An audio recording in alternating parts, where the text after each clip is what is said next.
کە باسیەکەن کە ئەمەی بەدەست هاتووە بەرهەمی خوێنی شەهیدان و بەرهەمی خەبات و تێکۆشانی پێشمەرگایەتی و بەرهەمی تێکۆشانە قسەیەکی پوچ و بێمانایە.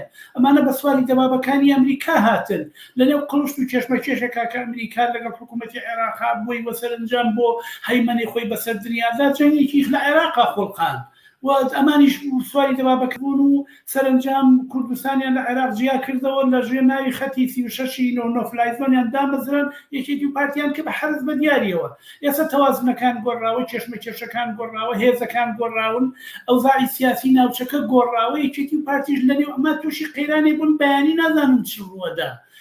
سببی ئەسڵی قەیرانێکە یەکێتی و پارتی قەیرانێکی سیاسی کە لەگەڵی بەرەڕوو نەمەیە. طبعاً کە حزبێکی سیاسی لەگەڵ ئاسۆی سیاسیە بەرەو ڕووبوو ئیتر لە هەموو لایەکەوە شەبەقی تێبێ ئاسۆ نابینێ نازانێ بەیانی چی ئەگوزەرێ بۆ ئەمانە پەلە هەیە بەم لاولایە.